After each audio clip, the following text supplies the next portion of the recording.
پاکستان کی جانب سے منہ توڑ جواب دیا گیا ہے بھارت کو اور آئی ایس پی آر کی جانب سے باقاعدہ پریس ریلیز جو ہے وہ جاری ہوئی ہے. Chairman P T I army chief Syed Asim Munir صاحب سے جو ہے وہ ملاقات ہوئی ہے. آرمی چیف سے وہ جناب ڈونلڈ ٹرمپ کی تقریب حلف برداری میں شرکت کر رہے ہیں. جس چیز کا میں ایکچولی انتظار کر رہا تھا وہ یہ تھا کہ کیا پاکستان تحریک انصاف کو وہ انویٹیشن ملتا ہے. السلام علیکم ناظرین, میں ہوں منصور علی خان, اپنے ڈیلی چینل کے اوپر آپ کو خوش آمدید کہوں گا. ناظرین, پچھلے 12 گھنٹے میں جو خبریں ڈیولپ ہوئی ہیں اس پہ تفصیل سے بیٹھ کے بات کریں گے. نیشنلی اینڈ انٹرنیشنلی جو خبریں ہیں اس پہ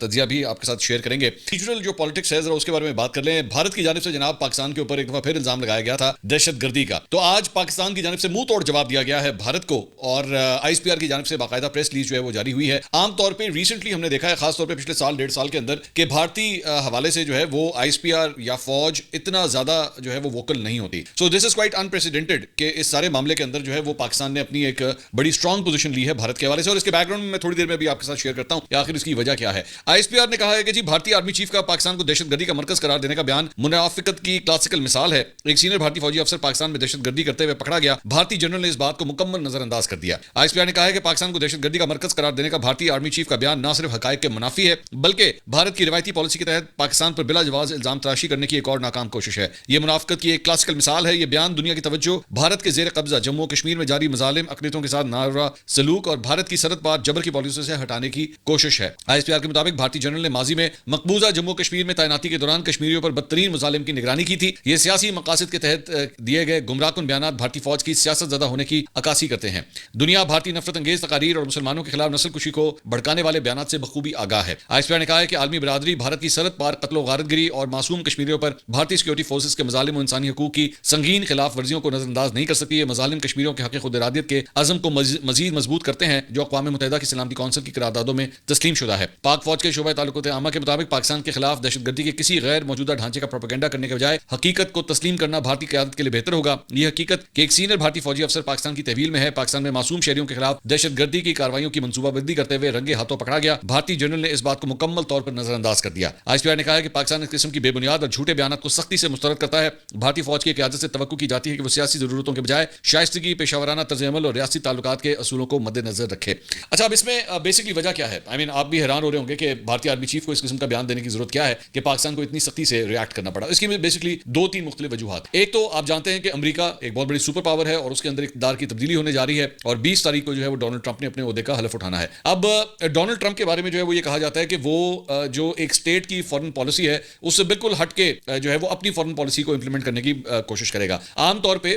ہاں مطلب جو حکمران ہوتے ہیں جب ان کی تبدیلی ہوتی ہے تھوڑا بہت تبدیل ضرور ہوتا ہے, لیکن ریاست کی جو ایک اسٹیٹڈ پالیسی ہوتی ہے آپ بیسکلی اسی کے ساتھ چلتے ہیں. لیکن یہاں پہ بیسکلی ڈونلڈ ٹرمپ جس قسم کا انسان ہے اور خاص طور پہ اس کے بھارت کے حوالے سے جو انٹرسٹ ہیں, یہ ذہن میں رکھیے گا کہ ڈونلڈ ٹرمپ کی اپنی پرائیویٹ جو ہے وہ انویسٹمنٹس بھی بھارت کے اندر موجود ہیں. اور میری اطلاع کے مطابق پچھلے ڈیڑھ مہینے سے بھارتی لابی بڑی ایکٹیو ہوئی ہے واشنگٹن کے اندر, اور وہ ہر ممکن کوشش کر رہی ہے کہ جو نئی آنے والی انتظامیہ ہے اس کے ساتھ فریکوینسی جو ہے وہ میچ کی جائے. تو یہ جو کچھ بھی ہو رہا ہے, یہ جو اس قسم کے بیانات آ رہے ہیں بلا وجہ کے شعلے بھڑکانے کی ضرورت جو پیش آ رہی ہے بھارت کی جانب سے, اس کی صرف اور صرف ریزن یہی ہے کہ ڈونلڈ ٹرمپ کے آنے سے پہلے جو ہے وہ ایک گراؤنڈ پریپیئر کیا جائے کہ جناب پاکستان جو ہے وہ تو دہشت گردی پھیلاتا ہے اس خطے کے اندر. اور یہ جبکہ اگر آپ اٹھا کے دیکھیں تو کشمیر کے حوالے سے جو بارڈر جو ہے وہ اکثر ہاٹ ہوتا تھا, اکثر وہاں سے جو پرابلمز آتی تھی وہ پرابلمز اب آنا ختم ہو چکی ہوئی ہیں. کوئی آپس میں نہ کلیشز ہو رہے ہیں نہ ایسی کوئی بات ہو رہی ہے. یہ بلا وجہ کے جسے کہتے ہیں نا آگ لگانے والی حرکت ہے بھارت کی جانب سے. دوسری ریزن آپ نے ریسنٹلی دیکھا ہوگا, یہ ہم ڈسکس بھی کر چکے ہیں کہ جو فارن سیکرٹری تھے بھارت کے وہ ابھی افغان فارن منسٹر سے ملے بھی ہیں, اور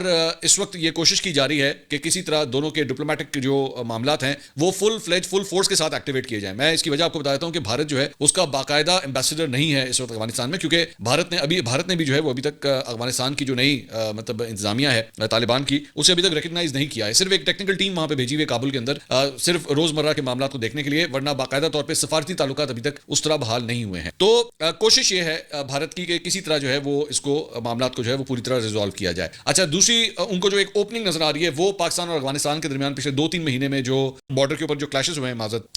اس کے اندر ان کو ایک اپنی اوپننگ نظر آ رہی ہے کہ ہم جو ہے وہ اس موقع کا فائدہ اٹھاتے ہوئے افغانستان کے معاملے کے حوالے سے جو ہے وہ ہم جس طرح ماضی میں حامد کرزئی کی جب حکومت تھی تو ہمارا جو اثر و رسوخ تھا اس وقت افغانستان کے اندر, کیونکہ ایک اندازے کے مطابق تقریباً 3 سے 4 ارب ڈالر بھارت نے جو ہے وہ افغانستان کے اندر انویسٹ کیے تھے اس سارے عرصے کے دوران، جب حامد کرزئی کی وہ جو کولیشن گورنمنٹ تھی اس دوران، اور اس کے انفراسٹرکچر کے اوپر، ڈیمز کے اوپر، بجلی کے اوپر، سڑکوں کے اوپر، اسکولس کے اوپر، ان تمام چیزوں کے اوپر جو ہے بھارت نے اپنی انویسٹمنٹ کی تھی، تاکہ اور اس کی اپنی ریزن تھی کہ اپنا فٹ پرنٹ جو ہے وہ افغانستان کے اندر بڑے سے بڑا کر سکے، تاکہ پاکستان کو دونوں طرف سے جو ہے وہ گھیرا جا سکے، اس کی اپنی ریزن۔ اب جب سے اور ظاہری بات ہے یہ حامد کرزئی کی حکومت جو ہے وہ طالبان کے خلاف ہی کھڑی ہوئی تھی، طالبان کے ٹیک اوور کے بعد جو ہے وہ ایکسپیکٹ کیا جا رہا تھا کہ بھارت جو ہے وہ بالکل اس سے شٹ اپ کال ملے گی، لیکن اب بھارت کی دوبارہ کوشش یہ ہے کہ کسی طرح ان روڈز جو ہے وہ کیے جائیں۔ تو ڈونلڈ ٹرمپ کے آنے سے پہلے جو ہے وہ جان بوجھ کے اس قسم کی حرکتیں ہو رہی ہیں، اور ظاہری بات ہے پاکستان نے بالکل درست کیا ہے کہ پاکستان نے جو ہے ایک بڑا ٹھوس اس کے اوپر جو ہے جواب دیا ہے۔ میرے خیال میں آئی ایس پی آر کی جانب سے آج یہ بیان آیا ہے، جمعرات والے دن جو ہے وہ فارن منسٹری کی اس پہ ہفتہ وار بریفنگ ہوتی ہے، موسٹ پرابلی یہ معاملہ جو ہے وہاں پہ بھی ڈسکس ہوگا کہ بھارتی آرمی چیف کو جو ہے وہ اس قسم کا بیان دینے کی آخر ضرورت کیوں تھی کہ پاکستان کو آگے سے اس طرح کا جواب جو ہے وہ دینا پڑا۔ ایک اور بھی امپورٹنٹ بات ہے، ریسنٹلی افغانستان کے حوالے سے چونکہ ہم بات کر رہے ہیں تو یہ خبر بھی آپ کے ساتھ شیئر کرتے ہیں کہ ایک جو 4 کوڈری لیٹرل گروپ ایک بیسکلی افغانستان کے اوپر بنا تھا، اور اس گروپ کے اندر جو ہے وہ پاکستان، چائنا، رشیا اور ایران، یہ چاروں جو ہے اس گروپ کے اندر شامل تھے، اور اس کا تعلق جو ہے وہ بیسکلی افغانستان کے حوالے سے تھا کہ افغانستان کے اندر جو ہے وہ کس طرح جو ہے وہ بہتری لائی جا سکتی ہے ان کے معاملات کے اندر۔ تو رشیا نے، روس نے جو ہے وہ اب یہ کہا ہے کہ جناب اس کے اندر اب بھارت کو بھی، اب دس از ویری انپریسیڈنٹڈ، وہ اس لیے کیونکہ بھارت کی تو سرحد بھی نہیں ملتی ہے افغانستان، مطلب بیچ میں پورا پاکستان بیچ میں آتا ہے، لیکن روس کی جو ہے وہ یہ درخواست ہے اور وہ پش کر رہا ہے کہ جناب بھارت کو بھی جو ہے وہ بیچ میں اس میں شامل کیا جانا چاہیے۔ تو یہ بیسکلی جو رشین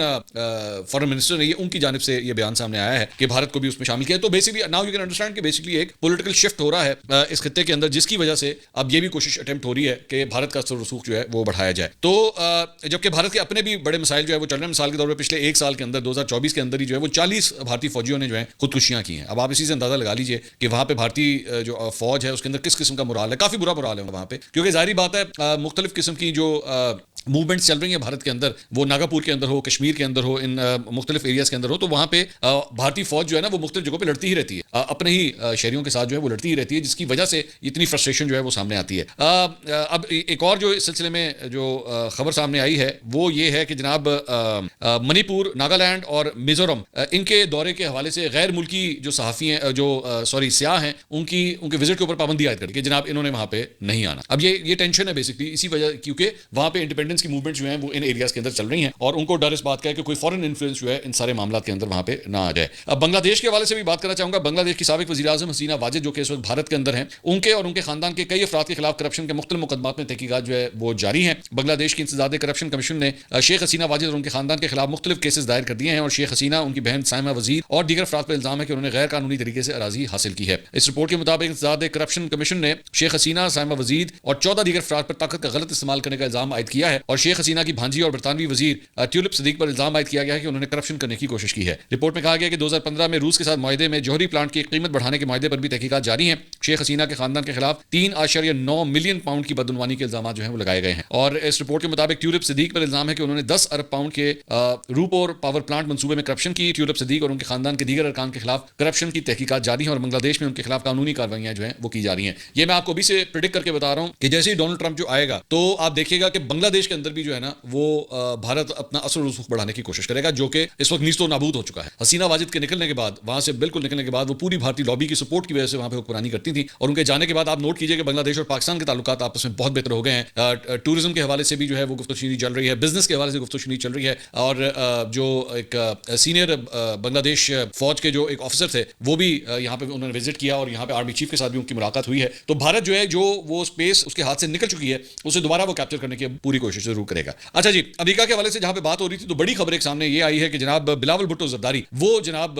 ڈونلڈ ٹرمپ کی تقریب حلف برداری میں شرکت کر رہے ہیں۔ یہ خبر جو ہے یہ basically senior journalist Iftikhar Ahmed صاحب نے بریک کی تھی 29 دسمبر کو، اور ہم نے اسے اس وقت اپنے ویلاگ میں شامل بھی کیا تھا اور ان کو کریڈٹ دیا تھا۔ یہ خبر انہوں نے دی تھی، آج اس خبر کی تصدیق ہوئی ہے، مختلف ٹیلی ویژن چینلز کے اوپر بھی یہ خبر چلی ہے کہ بلاول بھٹو کو جو ہے وہ یہ انویٹیشن مل گیا ہے اور وہ اس میں شرکت کریں گے، اور ذاتی حیثیت میں جو ہے ان کو بلایا گیا ہے۔ اچھا، یہ ابھی تک مطلب جس چیز کا میں ایکچولی انتظار کر رہا تھا وہ یہ تھا کہ کیا پاکستان تحریک انصاف کو وہ انویٹیشن ملتا ہے یا نہیں ملتا، کیونکہ میری اطلاع کے مطابق بڑی دیر سے وہ اس بات کی کوشش کر رہے ہیں، بہت دیر سے اس بات کی کوشش کر رہے ہیں، اور مطلب آپ جسے کہہ سکتے ہیں نا کہ ہر قسم کا زور لگا دیا گیا ہے کہ کسی طرح پاکستان تحریک انصاف کے لیے یہ انویٹیشن آ سکے، لیکن ابھی تک وہ لگ یہی رہا ہے کہ نہیں آیا، کیونکہ اگر آ چکا ہوتا نا تو اب تک اناؤنسمنٹ ہو چکی ہوتی۔ تو ابھی تک آج 15 تاریخ ہو چکی ہے، 5 دن کی بات ہے، تو بلکہ 4 دن، اب تو 4 دن رہ گئے، تو مشکل ہی لگ رہا ہے، لیکن لیٹس سی کہ کیا ہوتا ہے۔ ہاں، البتہ اسی حوالے سے ایک اور خبر بھی میں آپ کو دے دوں، کل میری فارن منسٹری سے بات ہوئی ہے پاکستان کے اندر، اور انہوں نے کنفرم کیا ہے کہ جو پاکستانی ایمبیسڈر ہیں امریکہ کے اندر، انہیں باقاعدہ طور پہ اس کا انویٹیشن انہیں بھی موصول ہو گیا ہے. تو پاکستانی ایمبیسڈر جو ہے اسے جو ہے اٹینڈ کریں گے اس تقریب حلف برداری کو, اور بلاول بھٹو زرداری پاکستان کی نمائندگی وہاں پہ کریں گے. تو اچھا جی, اس کے علاوہ ایک اور خبر جو ہے وہ جیو کے ایک رپورٹر ہیں حیدر شیرازی صاحب, انہوں نے یہ ٹویٹ کیا ہے. یہ ان کی خبر ہے, جس طرح میں نے پہلے افتخار صاحب کو کریڈٹ دیا تھا, یہ خبر ان کی ہے. انہوں نے خبر دی ہے کہ چیئرمین پی ٹی آئی, موجودہ chairman P T I barrister Gohar کی آرمی چیف سید عاصم منیر صاحب سے جو ہے وہ ملاقات ہوئی ہے, آرمی چیف سے, اور انہوں نے کہا کہ طویل نشست کی تفصیلات جو ہے بیرسٹر گوہر جی بتا سکتے ہیں. اچھا, انٹرسٹنگ بات یہ ہے کہ جب تک میں دیکھ رہا تھا یہ خبر حیدر شیرازی صاحب کے اپنے چینل پہ بریک نہیں ہوئی, مطلب جیو کے اوپر یہ خبر بریک نہیں ہوئی. انہوں نے ٹویٹ ضرور کیا ہے لیکن یہ خبر وہاں پہ بریک نہیں ہوئی. ایک دوسرا بیرسٹر گوہر سے جب اس سلسلے میں پوچھا گیا, وہاں پہ ایک اور جرنلسٹ نے ان سے پوچھا تو انہوں نے اس خبر کو ڈینائی کیا ہے. انہوں نے کہا نہیں ایسی کوئی بات نہیں, میری کوئی ملاقات نہیں ہوئی. لیکن ایک اور ڈسکلیمر یہاں پہ بہت ضروری ہے, اور وہ یہ ہے کہ عام طور پہ ماضی کے اندر بھی جو اگر آپ کو یاد ہو کہ جب عمران خان صاحب کی جنرل باجوہ سے ملاقات ہوئی تھی تو اس وقت جب یہ خبر آئی تھی تو انیشلی پی ٹی آئی نے اسے بھی ڈینائی کہ نہیں کون سی ملاقات, کیسی ملاقات, بالکل اسے ڈینائی کیا تھا. بعد میں مان گئے تھے کہ ہاں جی ہماری ملاقات. سو وی ڈونٹ نو کہ حقیقت کیا ہے, لیکن فی الحال